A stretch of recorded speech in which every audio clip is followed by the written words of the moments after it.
My boyfriend said in front of his friends that if I were younger and prettier like his coworker, he would marry me. And that's why he's not sure if he wants to marry me, even after 5 years of dating. My name is Victoria, and I thought I knew everything about the man I was going to marry in 4 months. 5 years together, 8 months engaged, and suddenly he's acting like a stranger who can't decide if he wants to spend his life with me. It started 3 weeks ago with little things, when I showed him the revised guest list, down to 180 people like he requested. He just stared at it and said, "That's still a lot of people." When the florist called asking for final approval on the centerpieces we'd already chosen together, he told me to handle it alone. "You know I trust your judgment," he said, but there was something hollow in his voice. The venue coordinator called yesterday about the final headcount deadline. I found him on the couch scrolling through his phone, and when I mentioned we needed to confirm numbers, he barely looked up. "Can we talk about this later? I'm tired." But he wasn't tired enough to stop scrolling for another hour. This morning, I woke up to find him already dressed for work, coffee in hand, avoiding eye contact. "We need to discuss the catering menu," I said, following him to the kitchen. He grabbed his keys from the counter and muttered something about being late. "We can handle it this weekend," he said. But last weekend he'd said the same thing about the photographer. I've been planning this wedding mostly alone for 2 months now. Every decision gets delayed, every conversation postponed. When I bring up the honeymoon to Jamaica we booked last year, he changes the subject. When I mention the marriage counseling session his sister recommended, just to make sure we're on the same page before the big day, he says we don't need it. "Everything's fine," he keeps saying. I'm just stressed about work. But work has always been demanding, and he never used to retreat like this. The man who proposed to me 8 months ago in front of my entire family at Christmas dinner has become someone who flinches when I mention our future. The man who used to plan surprise weekend trips now acts like planning our life together is a burden. Last night I tried to recreate our first date, Chinese takeout and a movie on the couch. I thought maybe if we could reconnect without the wedding pressure, we'd find our way back to each other. Instead, he spent most of the evening checking messages from coworkers and barely touched his lo mein. "Is there something you want to tell me?" I finally asked during the movie credits. He looked at me then, really looked at me, and for a moment I saw something that terrified me. Doubt. Hesitation. Like he was seeing me clearly for the first time and wasn't sure he liked what he found. "No," he said quietly. "Everything's fine." But everything isn't fine, and we both know it. The invitations are already sent out. Elegant ivory cards with gold lettering that took us 3 hours to pick at the stationery store. My dress is hanging in the closet, a size 6 ivory silk gown with delicate beading that my mother cried over when I first tried it on. The reception hall is booked, the band confirmed, the flowers ordered. 200 people are planning to celebrate our love story in 16 weeks, and yet the groom can't seem to discuss any of it without looking like he wants to bolt. I keep thinking about how he used to talk about our future. He'd mention the house we'd buy, how many kids we wanted, where we'd retire. He'd trace patterns on my back while we lay in bed Sunday mornings and describe the kitchen we'd renovate together, the garden we'd plant, the trips we'd take for our anniversary. Those conversations feel like they happen to different people. Now, when I mention looking at houses in better school districts, he goes quiet. When I bring up opening a joint savings account like we planned, he says we should wait until after the honeymoon. When I suggest we start trying for a family next year like we used to talk about, he pretends he didn't hear me. I've started keeping a mental list of all the conversations we're not having. The photographer wants to know our preferred poses for couple shots. The band needs our first dance song choice. The travel agent is waiting for our honeymoon preferences beyond somewhere tropical. My maid of honor keeps asking when we're doing the bachelor and bachelorette parties. Soon, I keep telling everyone. We'll figure it out soon. But soon never comes, because the man I'm supposed to marry in 4 months acts like planning our wedding is a chore he keeps hoping will go away. The man who once surprised me with weekend trips to wine country now can't commit to choosing between chicken or salmon for our wedding dinner. Tomorrow we meet with Pastor Williams for our final counseling session. I've been looking forward to it for weeks, hoping that talking through our concerns with someone neutral might help us reconnect. But as I watch him scroll through his phone again tonight, avoiding another conversation about seating arrangements, I wonder if he'll even show up. The dinner was supposed to fix everything. I made his favorite meal, herb-crusted salmon with roasted vegetables, and set the table with our good china. I lit candles, opened a bottle of wine we'd been saving, and changed into the blue dress he always said brought out my eyes. I thought if we could just reconnect without the wedding stress hanging over us, we'd remember why we fell in love. He came home from work looking exhausted, loosening his tie as he walked through the door. "This looks nice," he said, but his smile didn't reach his eyes. We sat across from each other at our small dining room table, and I tried to keep the conversation light. I asked about his day, mentioned a funny story my coworker had told me, talked about anything except centerpieces and seating charts. But halfway through dinner, I couldn't hold back anymore. "We need to talk about what's been happening," I said, setting down my fork. "You've been distant for weeks. Every time I bring up the wedding, you shut down. If you're having second thoughts, I need to know." He stopped chewing and looked at me with an expression I couldn't read. For a long moment, neither of us spoke. The candles flickered between us, casting shadows that made his face look older, more tired than I'd ever seen it. "I don't know if I'm ready for this," he finally said. The words hit me like a physical blow. 5 years together, 8 months engaged, 16 weeks before our wedding day. And now he doesn't know if he's ready. "Ready for what, exactly?" I asked, trying to keep my voice steady. "Marriage. All of it. The commitment, the expectations, He gestured vaguely at the space between us. "The forever part." I felt something cold settle in my stomach. "What changed? You proposed to me. You got down on one knee in front of my entire family and asked me to spend my life with you. What's different now?" He ran his hands through his hair, a gesture I'd always found endearing but now seemed like he was trying to escape from his own thoughts.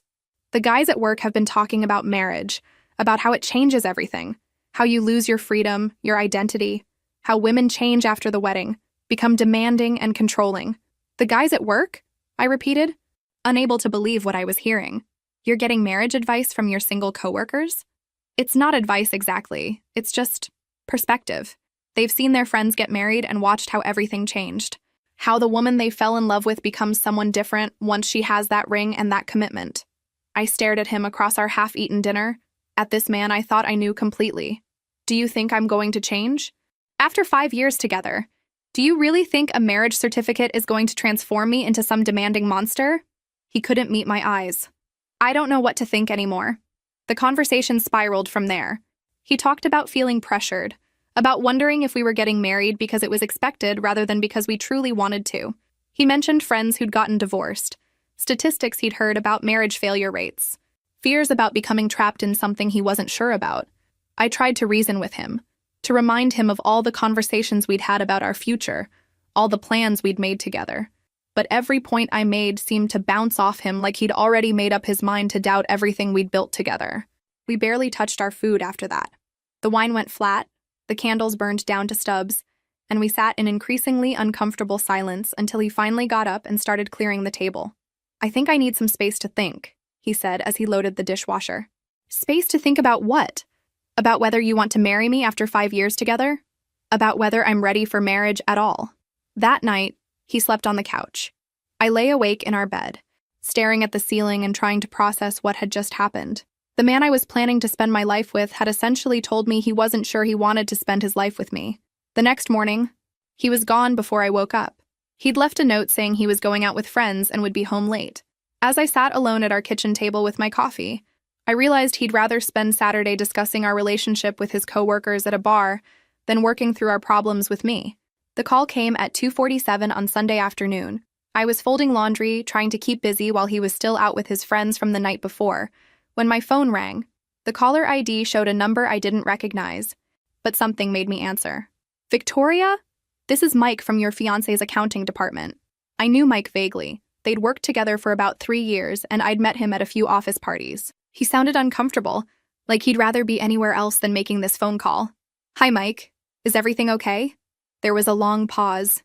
"Look, I've been debating whether to call you all morning, but I think you deserve to know what happened last night." My stomach dropped. "What do you mean?"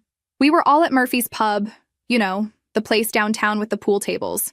Your fiancé had quite a few drinks, and the conversation turned to relationships, marriage, that kind of thing. Some of the guys were giving him grief about settling down, asking if he was really ready to give up the single life. I sat down heavily on the couch, my hands suddenly shaking. "What did he say?" Mike took a deep breath. He said, God, I hate repeating this, but he said if you were younger and prettier like his coworker Emma, he'd marry you without hesitation. He said that's why he's not sure about the wedding, because he keeps wondering if he could do better. The words hit me like a slap. I felt the blood drain from my face, and for a moment I couldn't breathe. He said, "What?" "I'm sorry, Victoria. I really am." Most of us were shocked. It was cruel and completely out of line. But Tom just kept going. talking about how Emma is only 25 with this perfect figure, while you're 31 and... Mike's voice trailed off. While I'm 31 and what? I managed to ask, though I wasn't sure I wanted to hear the answer.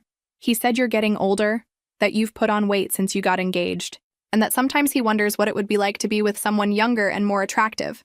He was comparing you to Emma all night. Her body, her face, her age. It was disgusting. I felt like I was going to be sick. This was the man who'd told me I was beautiful every day for 5 years. The man who'd proposed to me in front of my family, who'd promised to love me for better or worse. And he was sitting in a bar with his friends, discussing my physical shortcomings and comparing me to a 25-year-old coworker like I was a used car he was considering trading in. Why are you telling me this? I asked, my voice barely a whisper. Because you deserve better, Mike said firmly. Because what he said was wrong. And because I have a daughter. And I'd want someone to tell her if her fiancé was talking about her that way. The other guys were uncomfortable too. But nobody else had the guts to call you. After I hung up, I sat on the couch in stunned silence. Emma. I knew who she was. She'd started in his department about 6 months ago, fresh out of college with bright eyes and an enthusiasm for everything. I'd met her at the company Christmas party, and she'd seemed nice enough. Young, pretty, bubbly in that way that only comes with being 25 and having the whole world ahead of you. I'd never felt threatened by her because I'd trusted him completely. Now I realized how naive that had been. The front door opened at 6:30, and he walked in looking slightly hungover but trying to appear normal. "Hey, babe," he said, kissing my cheek like nothing had happened. "Sorry I'm late. We ended up watching the game after lunch." I stared at him. This man who'd spent the previous night telling his coworkers that I wasn't young enough or pretty enough for him. Who'd been comparing my 31-year-old body to that of a woman 6 years younger. Who'd been questioning whether he could do better than the woman he'd asked to marry him. "How was your night?" I asked quietly. "Fine. Just the usual guy stuff. You know how it is." But I didn't know how it was. Because I'd never sat around with my friends discussing whether my fiancé was attractive enough for me or whether I could find someone better looking or younger or more successful. I'd never reduced the man I loved to a checklist of physical attributes and found him lacking. "Did you talk about us?" I asked. He shrugged, opening the refrigerator. "Not really. Just mentioned the wedding stress, you know." He was lying to my face with the same mouth that had told a group of his coworkers that I wasn't pretty enough for him. The same voice that had promised to love and cherish me was the one that had spent hours the night before cataloging my physical flaws compared to a woman 6 years younger. I wanted to confront him right then, to scream and cry and demand explanations. But I also wanted to see how deep this betrayal went, how long he would continue lying to me while planning our life together. So I just nodded and went back to folding laundry, my hands shaking as I tried to process that the man I was going to marry in 15 weeks thought I wasn't good enough for him. The call from his mother came Tuesday morning while he was at work. I almost didn't answer. I'd been avoiding most phone calls since Mike's revelation, not trusting my voice to sound normal. But something about seeing her name on the screen made me pick up. "Victoria, honey, I need to talk to you," she said, and I could hear tears in her voice. "Can we meet for coffee today? It's important." An hour later, I sat across from her at our usual cafe downtown, watching this woman who'd been like a second mother to me for 5 years struggle with words she clearly didn't want to say. She kept fidgeting with her coffee cup, starting sentences and stopping, looking everywhere except at my face. "I heard about what happened Saturday night," she finally said. "My son came by Sunday evening, and he was drunk and rambling about work stress and wedding pressure. But then he started talking about this Emma girl, and..." She shook her head. "I can't stay quiet about this anymore." "What did he tell you?" I asked, though I wasn't sure I wanted to know.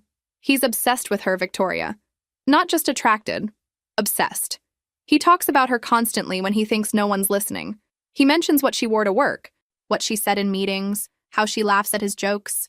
He compares everything to her. The restaurants she likes, the movies she mentions, even the way she does her hair." I felt that familiar sick feeling in my stomach. How long has this been going on?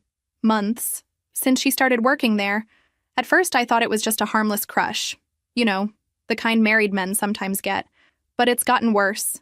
He follows her on social media. Knows her schedule, even knows what kind of coffee she orders. He's learned things about her that he has no business knowing. She reached across the table and took my hand. "Nothing physical has happened. I truly believe that. But emotionally, he's already left your relationship. He's building a fantasy around this girl who probably has no idea how he feels." I thought about all the evenings he'd come home distracted, All the times he'd mentioned Emma said this or Emma thinks that in casual conversation. I'd thought he was just being friendly with a new coworker. I'd never imagined he was cataloging every detail of her existence. "There's more," his mother continued, her voice getting softer. "He told me Saturday night that he keeps wondering what it would be like to start over with someone young and fresh, someone without the history and expectations you two have built up. He said being with you feels like wearing old clothes, comfortable but not exciting anymore." The metaphor cut deep. After 5 years together, I'd become old clothes to him, familiar, reliable, but not something that made his heart race anymore. "Why are you telling me this?" I asked, echoing the question I'd asked Mike. Her eyes filled with tears. "Because I see my own marriage in this situation. Your father-in-law did the same thing to me when our son was 15. He found a younger woman, spent months obsessing over her, comparing me to her, making me feel like I wasn't enough. I stayed silent, hoped it would pass, thought if I just tried harder to be what he wanted, he'd remember why he chose me. What happened? He left us for her. And you know what? That relationship lasted exactly 8 months before she found someone even younger and more exciting. He came crawling back, but by then I'd realized I deserved better than someone who saw me as a consolation prize." She squeezed my hand harder. "I won't watch another woman go through what I did. You deserve someone who thinks you're the most beautiful woman in the world, not someone who's settling for you while fantasizing about someone else." "He's your son," I pointed out. "Why would you tell me this instead of talking to him?" "Because I've tried talking to him. I've told him he's being disrespectful to you, that he's sabotaging a good relationship for a fantasy. But he just gets defensive and claims I don't understand. He says Emma represents possibilities, while you represent responsibilities." The word responsibilities stung almost as much as everything else. I wasn't his partner anymore. I was a burden he felt obligated to carry. "I love my son," she continued, "but I love you too. And I won't watch him destroy you the way his father tried to destroy me. You're 31 years old, Victoria. You're beautiful, intelligent, successful, and kind. Don't waste any more time on a man who can't see your worth." After she left, I sat in the cafe for another hour, processing everything she'd told me. The man I was supposed to marry in 14 weeks wasn't just having cold feet about marriage. He was actively fantasizing about being with someone else. While I'd been planning our future, he'd been imagining his life with a 25-year-old coworker who probably saw him as nothing more than a friendly older colleague. I thought about all the signs I'd missed, all the conversations about Emma that I'd dismissed as harmless workplace chatter. I remembered how his face would light up when he mentioned her, how he'd started paying more attention to his appearance on workdays, how he'd become critical of little things about me that had never bothered him before. His mother was right. He'd already left our relationship emotionally. I was just the last one to know. I waited until Thursday evening to confront him. I'd spent 2 days rehearsing what I would say, how I would handle his lies and denials. But when he walked through the door that night, looking tired but trying to smile at me like nothing had changed, all my careful planning fell apart. "We need to talk," I said before he could even set down his briefcase. Something in my tone must have warned him. His shoulders tensed and that fake smile disappeared. "About what?" "About Emma." He went very still. For a moment, neither of us moved. Then he slowly set his briefcase down and turned to face me fully. "What about Emma?" "About what you said at Murphy's pub on Saturday night. About how if I were younger and prettier like her, you'd marry me without hesitation. About how you've been wondering if you could do better." His face went white, then red. "Who told you that? Does it matter? Is it true?" He opened his mouth, closed it, then ran his hands through his hair in that gesture that used to seem endearing, but now just looked like guilt. "It's not what it sounds like." "Then explain it to me. Explain how telling your coworkers that your fiancé isn't young enough or pretty enough for you is not what it sounds like." I was drunk. The guys were giving me grief about settling down, and I said some stupid things. "It doesn't mean anything." "Stupid things?" I stepped closer to him. "You reduced our 5-year relationship to my appearance compared to a 25-year-old. You told a room full of people that I'm not attractive enough for you. How is that just a stupid thing?" He started pacing around our living room, avoiding my eyes. "You're taking this out of context. I was processing some feelings about the wedding, about commitment. It wasn't about you specifically. It was absolutely about me specifically. You used my name. You compared my body to hers. You talked about my age like it was a defect. I didn't mean it that way." "Then how did you mean it?" "Because from where I'm standing, it sounds like you've been fantasizing about being with someone else while planning to marry me." Finally, he stopped pacing and looked at me directly. Fine. Yes. I've noticed Emma. She's attractive, she's young, she's different from what I'm used to. But I've never acted on it. I've never even talked to her outside of work. But you've thought about it. Yes. I've thought about what it might be like. The admission hung in the air between us like a physical thing. After 5 years together, after 8 months of engagement, after all our plans and promises, he was admitting to fantasizing about another woman. What exactly have you thought about? I asked, my voice deadly quiet. I can't tell you that. You can, and you will. Because I'm not marrying a man who sees me as his second choice. He sank into our armchair, looking defeated. She's uncomplicated. She's excited about everything, enthusiastic about life. She doesn't have expectations about the future or demands about commitment. When I see her, I remember what it felt like to be young and have possibilities instead of responsibilities. Responsibilities. That's what I am to you now? That's not what I meant. It's exactly what you meant. Your mother told me you said I represent responsibilities while Emma represents possibilities. His head snapped up. You talked to my mother? She called me. She's watched you obsess over this girl for months. She knows about the social media stalking, the way you memorize her schedule, how you light up when you talk about her. She told me because she didn't want to watch me go through what she went through with your father. For the first time, he looked genuinely ashamed. I didn't realize I was being that obvious. You weren't being obvious, you were being obsessed. Do you follow my social media that closely? Do you know my coffee order by heart? Do you pay attention to what I wear or say the way you do with her? He couldn't answer, which was answer enough. Here's what I need to know, I continued.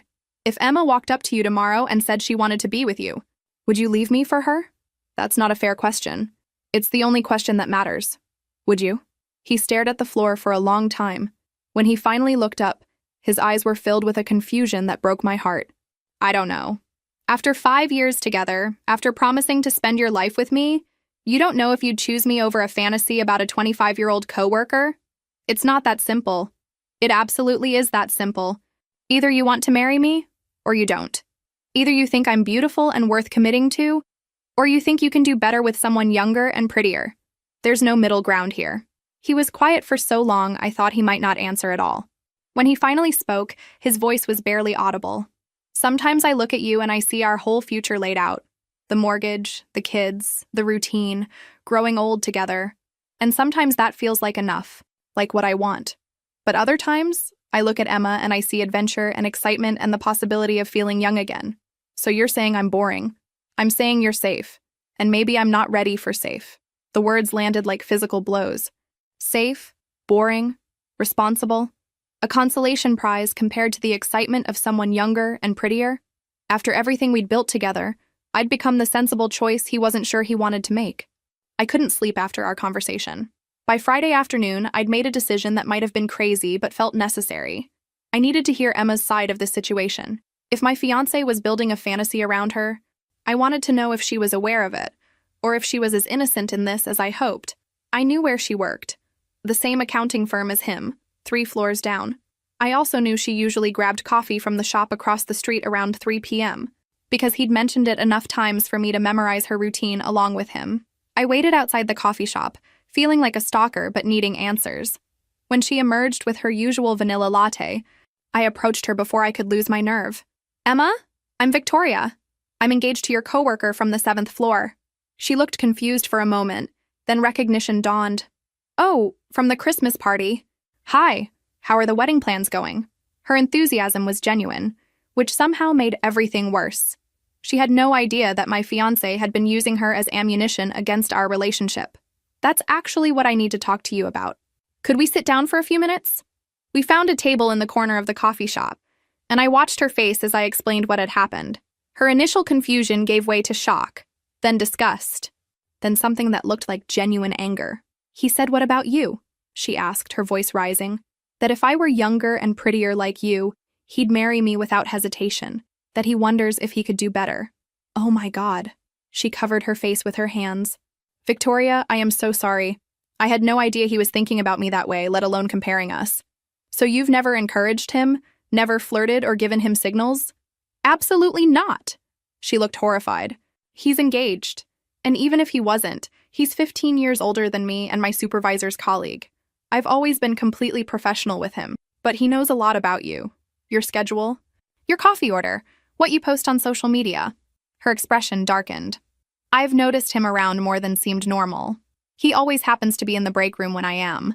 He comments on my social media posts within minutes of me posting them. And he asks a lot of personal questions that feel inappropriate coming from someone that senior. Have you encouraged any of it? God, no. I've been trying to figure out how to handle it without making things awkward at work. I don't want to get him in trouble, but his attention has been making me uncomfortable for months. I felt a mix of relief and sadness.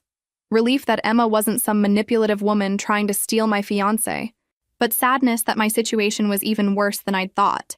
He wasn't just comparing me to her.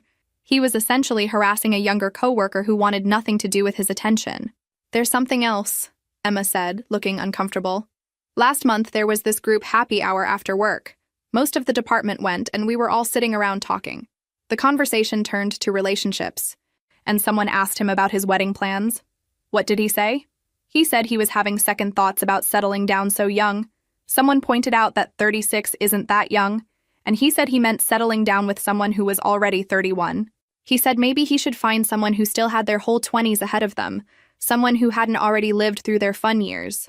The words hit me like a punch to the gut. He'd been having these conversations about me with his coworkers for months, not just that one night at Murphy's pub. I was mortified, Emma continued. Everyone was uncomfortable. It was so disrespectful to you, and it made me realize that his attention toward me wasn't innocent. He was using me as an example of what he wished he had instead of you. Did anyone say anything to him? A couple of people tried to change the subject, but he kept going. He talked about how marriage was supposed to be about settling down, but he wasn't sure he wanted to settle. He said looking at younger women in the office made him question whether he was ready to commit to someone his own age. I felt sick. This wasn't a momentary lapse in judgment brought on by pre-wedding jitters. This was a pattern of disrespect that had been going on for months.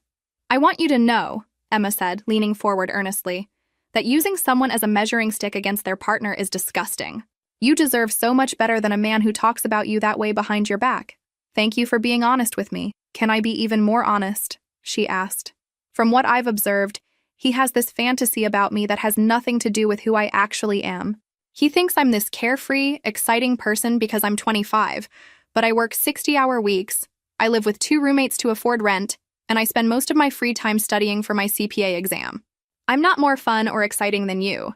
I'm just younger, and he's projecting all these ideas onto me. What kind of ideas? That I'm spontaneous, that I don't have expectations, that I'd be grateful just to be with someone like him. But the truth is, I want the same things most women want. Respect, commitment, partnership. The idea that I'd be some low-maintenance fantasy girlfriend is insulting to both of us. As I walked back to my car, I realized that Emma had given me more respect and honesty in 30 minutes than my fiancé had given me in months. She was right. He'd built a fantasy around her that had nothing to do with reality and everything to do with his own fears about commitment and growing up. But knowing that didn't make the betrayal hurt any less. If anything, it made it worse. He wasn't just comparing me to another woman. He was comparing me to an imaginary version of another woman that existed only in his mind. I arranged the dinner for Sunday evening at his parents' house. His mother had offered to host after I called her Saturday morning, my voice shaking as I told her what I'd learned from Emma. She'd been quiet for a long moment before saying, "It's time for some hard truths in this family." He didn't want to come. When I told him his parents wanted to discuss the wedding situation, he tried to make excuses about work and stress and not wanting to involve family in our personal problems. But I made it clear this wasn't optional. If he wanted any chance of salvaging our relationship, he needed to face the people who'd watched him disrespect me for months. His father was already seated at the dining room table when we arrived, looking uncomfortable, but determined. His mother had set out her good china, as if the formal setting might lend gravity to what was about to happen. I sat across from my fiancé, with his parents flanking us like referees in a boxing match. Before anyone says anything, I began, I want to make something clear. I'm not here to be talked into staying in this relationship. I'm here because I think you all deserve to hear exactly what's been happening, and what kind of man you've been defending. His father frowned. Victoria, I'm sure whatever problems you two are having can be worked out. Can they? I interrupted. Can you work out the fact that your son has spent months telling his coworkers that I'm too old and not pretty enough for him? That he's been obsessing over a 25-year-old colleague and using her as proof that he could do better than me? The silence that followed was deafening. I could see his father processing the words, his expression shifting from confusion to disgust. His mother just nodded sadly, as if she'd been expecting this moment for months. "Tell them," I said to my fiancé, who was staring at his plate. "Tell your parents what you told your coworkers about me." "This is private," he mumbled. "Nothing about this is private anymore. You made it public when you discussed my inadequacies with a room full of people. So tell them. Tell your father what you said about my age and my appearance." He finally looked up, his face flushed with shame and anger. "Fine. I said some things I shouldn't have said. I was drunk and frustrated about the wedding pressure, and I made some comparisons I shouldn't have made." "What kind of comparisons?" his father asked, his voice dangerously quiet. I said that if Victoria were younger and more attractive like a woman I work with, I'd be more excited about getting married." His father's face went white, then red. "You said, what about the woman you're supposed to marry in 3 months?" "I was drunk. Being drunk doesn't make you say things you don't believe," his mother said sharply. "It just makes you say things you normally keep to yourself. Is that really how you see Victoria? As too old and not pretty enough? It's complicated." I leaned forward. "No, it's not complicated. You've been having an emotional affair with a fantasy version of your coworker while planning to marry me. You've been discussing my physical flaws with anyone who'll listen while expecting me to commit my life to you. You've reduced 5 years of love and partnership to whether I measure up to a 25-year-old's body." "I never had an affair," he protested. "You followed her social media obsessively. You memorized her schedule. You learned her personal preferences and compared them to mine. You built a relationship with her in your mind while neglecting the real relationship you had with me. What would you call that?" His father was staring at his son like he didn't recognize him. "This is how you treat a woman who's devoted 5 years of her life to you? This is how you prepare for marriage? You don't understand the pressure I've been under." "I understand pressure," his father snapped. "I've been married to your mother for 42 years. I understand cold feet and wedding stress and wondering if you're making the right choice. But I have never, not once, sat in a bar with my friends and discussed whether my wife was attractive enough for me." "Your mother went through enough disrespect from your father when you were a teenager," his mother added, her voice trembling with barely contained anger. "I will not watch her go through the same thing with you." I felt a surge of gratitude toward these people who had every reason to side with their son, but chose to stand with me instead. "Here's what I want you all to understand," I said, my voice steady despite the emotions churning inside me. "I don't care if you want someone younger and prettier. I don't care if you think Emma or any other woman would make you happier. What I care about is that you think it's acceptable to treat me this way while asking me to marry you." I stood up, surprising everyone at the table. I spent 5 years loving a man I thought loved me back. I spent 8 months planning a wedding with someone who was fantasizing about being with someone else. I've been patient and understanding about your cold feet and your stress, but I will not be patient about being disrespected and degraded. "Victoria, please sit down," his mother said gently. "Let's talk this through." "There's nothing to talk through. He's shown me exactly how he sees me, and I'm finally listening. You can find someone younger and prettier if that's what you want. But you won't find someone who loved you the way I did, or someone who would have been as loyal as I've been. And I guarantee you won't find someone who'll put up with being your second choice." I walked toward the door, then turned back to face him one last time. "The wedding is off. You can explain to the guests why. You can deal with the deposits and the cancellations, and you can spend the rest of your life wondering if the fantasy was worth losing the reality." As I drove home, I felt something I hadn't experienced in months. Relief. For the first time since this nightmare began, I wasn't trying to save a relationship with someone who didn't value me. I was finally walking away from someone who saw me as not good enough, and toward a future where I wouldn't accept anything less than being someone's first choice. The cancellation announcements went out Monday morning. I'd spent Sunday night crafting a simple, dignified message. Victoria and his name have mutually decided to call off their wedding. They ask for privacy during this time and appreciate everyone's understanding. But by Wednesday, the real story was making its way through our social circles. And it wasn't coming from me. His mother called me that afternoon, sounding both apologetic and furious. "I thought you should know that Emma filed a complaint with HR yesterday. Apparently, his behavior toward her was worse than any of us realized." "What kind of complaint?" "Sexual harassment. She documented months of inappropriate attention. Him finding excuses to be near her workstation, commenting on her appearance, asking personal questions about her dating life, even following her to the parking garage after work hours. She finally decided to speak up after learning about what he said at Murphy's pub. I felt a mix of vindication and disgust. Emma had been dealing with harassment while I'd been planning my wedding to her harasser. There's more, his mother continued. HR interviewed other people in the department, and apparently his behavior was an open secret. Multiple co-workers witnessed inappropriate comments and attention. They're conducting a full investigation. Is he going to lose his job? He's been suspended pending the investigation. And honestly, Victoria, I hope he faces consequences. What he did to you was horrible, but what he did to that poor girl was predatory. The story spread through our friend groups like wildfire. By Friday, I was getting calls and texts from people I hadn't talked to in months, all expressing shock and support. The narrative that emerged wasn't the one he'd probably hoped for. Mike from his office called to check on me. I wanted you to know that most of us are disgusted by what happened. The way he talked about you, the way he pursued Emma despite her obvious discomfort. It's opened a lot of our eyes about who he really is. How is he handling the HR investigation? Not well.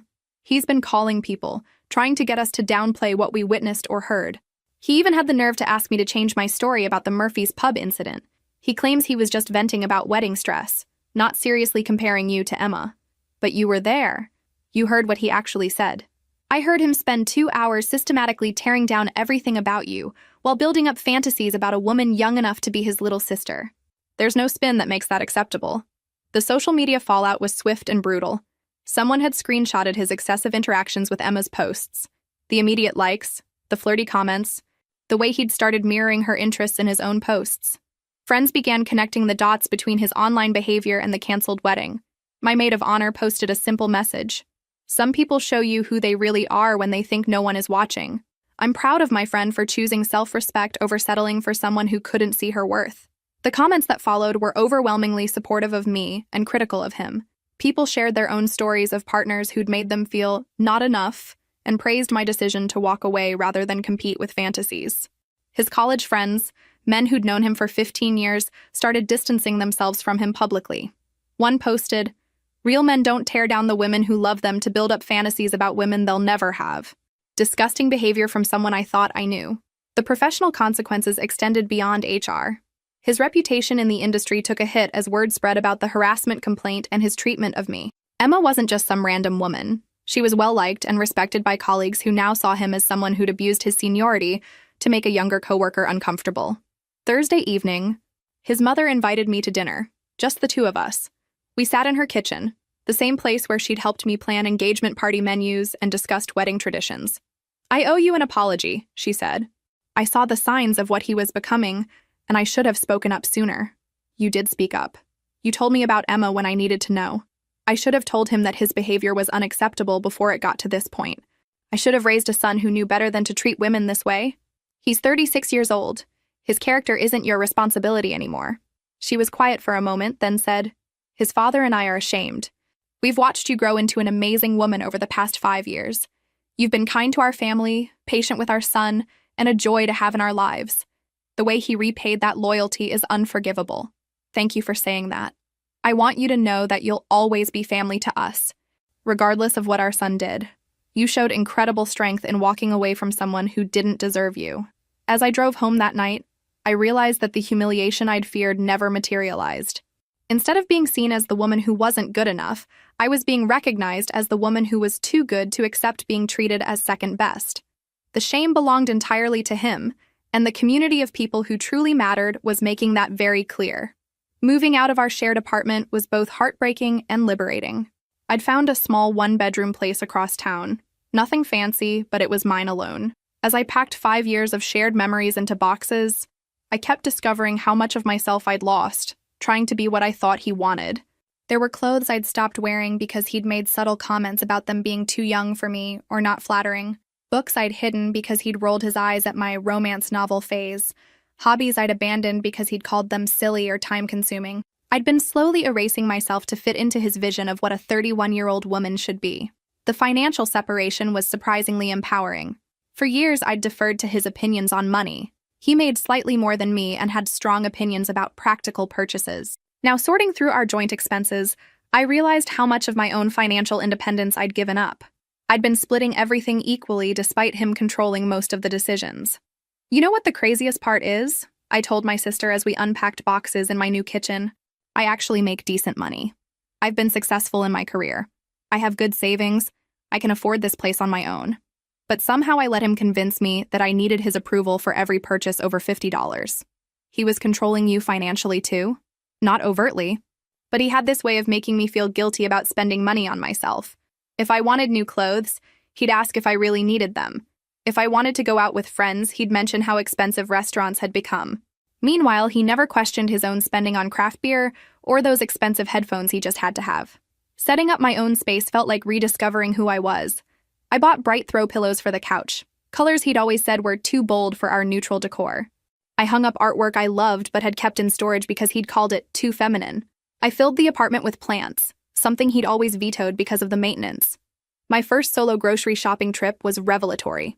For 5 years, I'd been buying foods he liked, cooking meals he preferred, avoiding spices he found too strong. Standing in the produce aisle, I realized I didn't even remember what my own food preferences were anymore. I bought ingredients I hadn't cooked with in years. Fresh ginger, exotic mushrooms, the spicy peppers I'd loved before he'd complained they upset his stomach. That night, cooking dinner just for myself, I felt more satisfied than I had in months. The hardest part was rebuilding my relationship with mirrors. His constant comparisons to Emma had made me hypercritical of my own appearance. I'd started seeing my 31-year-old face and body through his critical lens, focusing on every line, every imperfection, every sign that I wasn't 25 anymore. My therapist, Dr. Patterson, had given me homework. Spend 5 minutes each morning looking in the mirror and saying one positive thing about myself. The first week, I could barely manage, "Your hair looks healthy." But gradually, I started seeing myself as more than a collection of flaws compared to a younger woman. "I have kind eyes," I told my reflection on a Thursday morning. "I have strong hands that create beautiful things." Small affirmations, but they were mine, not dependent on anyone else's approval or comparison. The loneliness hit hardest in the evenings. After 5 years of shared routines, coming home to an empty apartment felt strange and quiet. But slowly, I began to appreciate the silence. No one was questioning my choice of TV shows or sighing dramatically when I wanted to read instead of watch sports. I started taking evening walks around my new neighborhood, something I'd stopped doing when he'd complained about me being out after dark.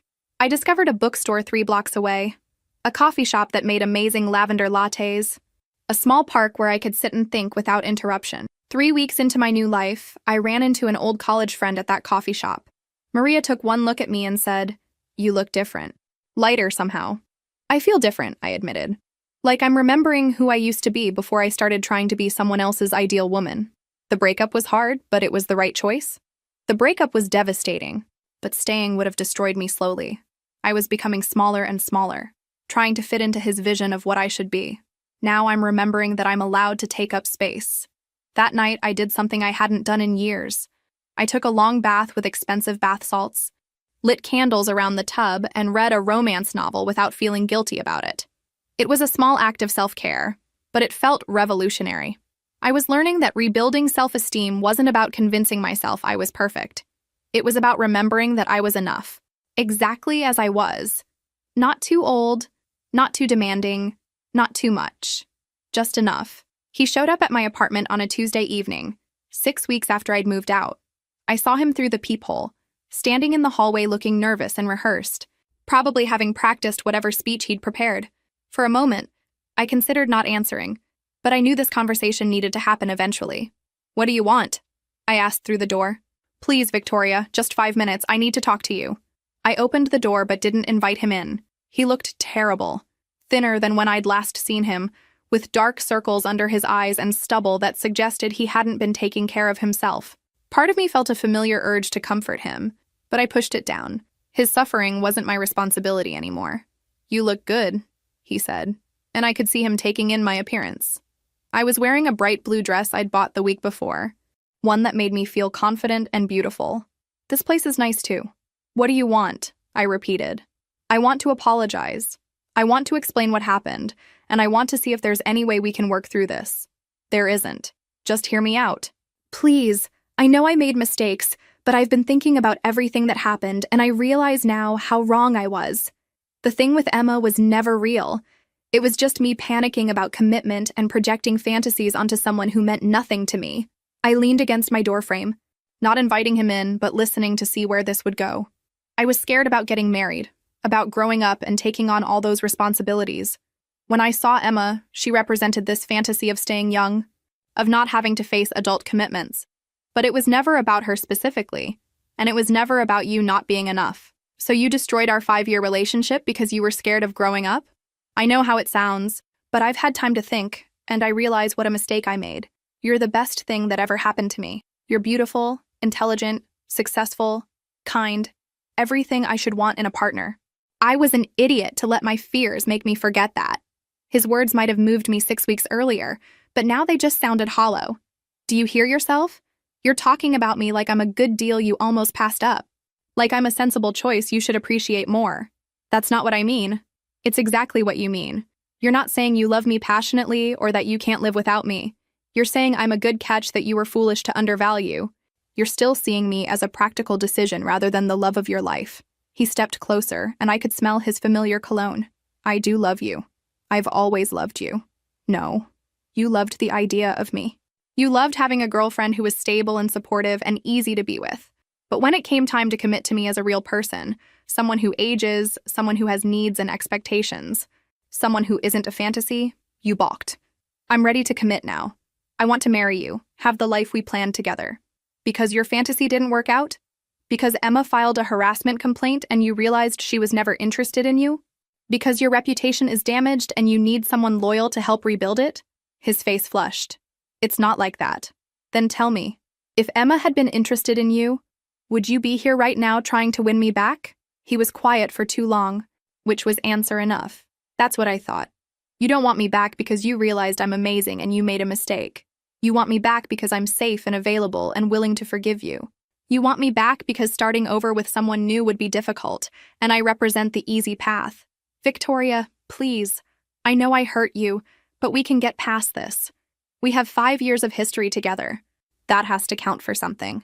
It does count for something. It counts as 5 years of my life that I gave to someone who saw me as his consolation prize. 5 years of loving someone who was always wondering if he could do better. I straightened up, preparing to close the door. I've learned something important over the past 6 weeks. I'd rather be alone than be with someone who sees me as the sensible choice. I'd rather start over completely than spend my life with someone who settled for me. I wasn't settling. I chose you. You chose me because I was there, because I was convenient, because I fit into your life without requiring too much adjustment. But you never chose me because you thought I was the most amazing woman in the world. And that's what I deserve. Someone who chooses me because they can't imagine being with anyone else. You're being unrealistic. That kind of fairy tale love doesn't exist in real life. Maybe not. But I'd rather spend my life searching for it than accepting someone who thinks loving me is a reasonable compromise. He stood there for another moment, seeming to realize that no argument was going to change my mind. I hope you find what you're looking for, he said finally, though his tone suggested he thought I was making a mistake. I hope you grow up and learn to value the people who love you before they get tired of not being valued. After I closed the door, I leaned against it for a few minutes, processing the conversation. I felt sad but not regretful. He'd confirmed everything I'd suspected, that he saw me as the safe choice he should have been grateful for, not the irreplaceable love of his life. For the first time since this whole nightmare began, I was absolutely certain I'd made the right choice. 2 months after his failed reconciliation attempt, I was surprised to receive a text from his mother asking if I'd like to meet for lunch. I'd been wondering if maintaining that relationship was healthy or wise, but something about her message felt important. We met at a small bistro downtown, the kind of place where we used to plan family gatherings and holiday menus. She looked older than I remembered, more tired, but her smile was genuine when she saw me. "You look wonderful," she said, embracing me warmly, truly radiant. "Thank you. How are you doing with everything?" She sighed as we sat down. "It's been difficult. Watching your child make such destructive choices, realizing you raised someone capable of treating people that way, it changes how you see yourself as a parent. His choices aren't a reflection of your parenting. He's an adult who made selfish decisions. Perhaps. But I keep thinking about the conversations I should have had with him about respecting women, about what real love looks like. Maybe if his father and I had modeled a healthier relationship, he would have understood that love isn't about finding the perfect person. It's about choosing to see someone as perfect for you. I thought about what she was saying. What's happened with him since the HR investigation? He was terminated. The investigation found a pattern of inappropriate behavior not just toward Emma, but toward other young women in the office over the past few years. Apparently, he'd created an uncomfortable environment for several people. I felt a mix of satisfaction and sadness. Is he facing any legal consequences? Emma chose not to pursue criminal charges, but she did file a civil complaint. His reputation in the industry is essentially destroyed. He's having trouble finding work, and most of our mutual friends have distanced themselves from him. I'm sorry you're dealing with the fallout from his choices. Don't be sorry. I'm proud of Emma for standing up for herself, and I'm proud of you for refusing to accept being treated as second best. You've both shown more courage than my son ever has. She paused, choosing her words carefully. I wanted to see you because I need you to know that losing you isn't just his loss. It's ours too. You've been like a daughter to me for 5 years. I understand if maintaining a relationship with his family isn't something you want, but I hope you know that our love for you isn't conditional on your relationship with him. I felt tears prick my eyes. I've missed you too, but I wasn't sure if it would be appropriate to maintain contact. More than appropriate, necessary. Your family, Victoria. Real family. And real family doesn't abandon each other when things get complicated. We spent the rest of lunch catching up on my new life, my therapy progress, and my plans for the future. She told me about the trip to Europe she'd been planning with his father, something they'd put off for years while enabling their son's poor choices. We're learning to stop making excuses for him, she admitted. For too long, we justified his behavior, blamed his stress or his fears instead of holding him accountable. Watching what he did to you was a wake-up call. What's he doing now? Living in a studio apartment across town, working temporary jobs while trying to rebuild his reputation. He started therapy, which is overdue by about 20 years. But honestly, I don't know if he's capable of the kind of genuine self-reflection that real change requires. Do you think he understands what he lost? I think he understands that he lost something valuable. But I don't think he understands why his behavior was so destructive, or how to avoid repeating the same patterns. He still talks about what happened like it was a series of unfortunate misunderstandings rather than deliberate choices to disrespect you. After lunch, she walked me to my car. I want you to promise me something, she said.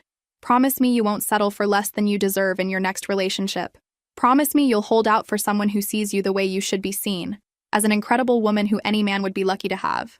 I promise. I'm learning what healthy love looks like, and I won't accept anything less. Good. And promise me you'll stay in touch. Just because my son was too foolish to appreciate you doesn't mean the rest of us don't recognize what we almost lost. That evening, I called Dr. Patterson to discuss the lunch. How did it feel to maintain that relationship? She asked. Healing, actually. It reminded me that the problem wasn't with me. It was specifically with him. His own family recognizes that he treated me badly and that I deserved better. That's significant progress. You're learning to separate your worth from his inability to see it. I'm also learning what I actually want in a relationship. Not just someone who won't cheat or lie or compare me to other women. That's bare minimum. I want someone who actively chooses me every day, who sees my age and experience as assets rather than liabilities, who celebrates my success instead of feeling threatened by it. Those are healthy standards. For the first time in years, I'm not trying to shrink myself to fit into someone else's vision of what I should be. I'm expanding into who I actually am, and I'm not going to apologize for taking up space. That night, I started planning something I'd been thinking about for weeks. A solo trip to somewhere I'd always wanted to visit. Not as a consolation prize for my failed relationship, but as a celebration of my newfound independence and self-respect. 3 months after walking away from a man who saw me as not enough, I'm writing this from a cafe overlooking the Mediterranean Sea in Barcelona. The irony isn't lost on me. This is where we were supposed to honeymoon. I'd kept the tickets after canceling the wedding, thinking maybe I'd use them someday.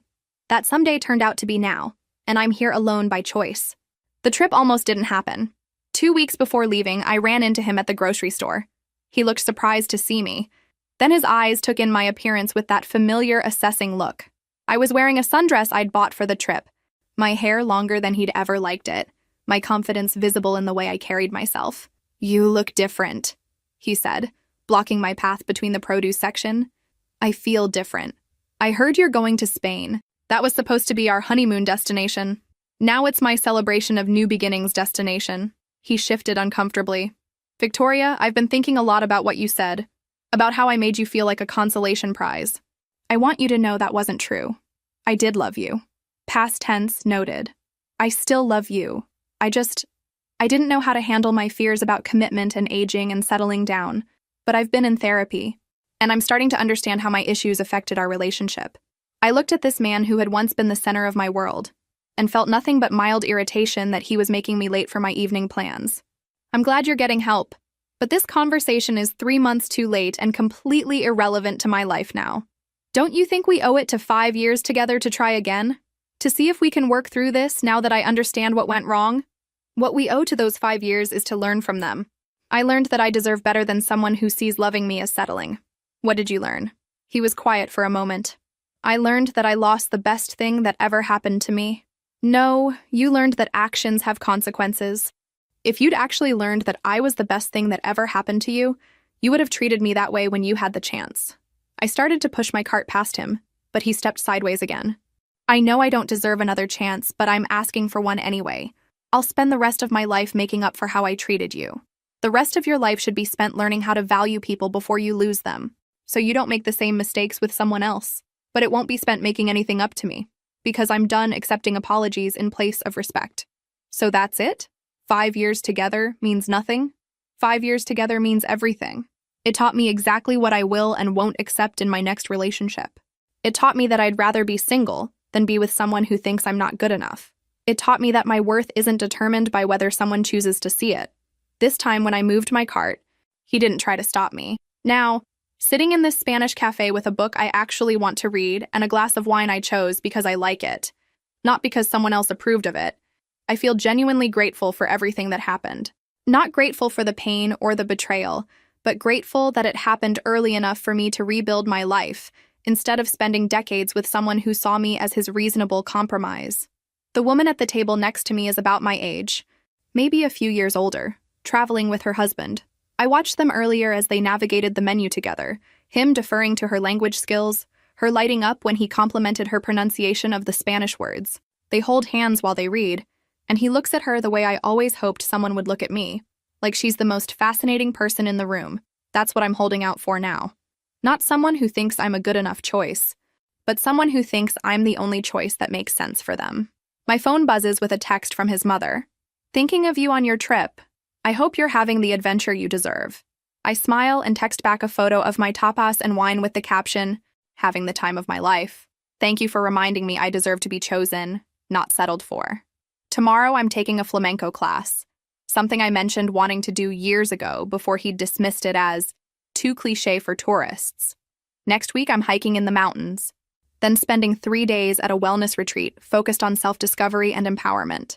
But tonight, I'm just sitting here being grateful that I had enough self-respect to walk away from someone who couldn't see my worth. I'm grateful that I chose dignity over desperation, standards over settling, and my own happiness over trying to fix someone else's brokenness.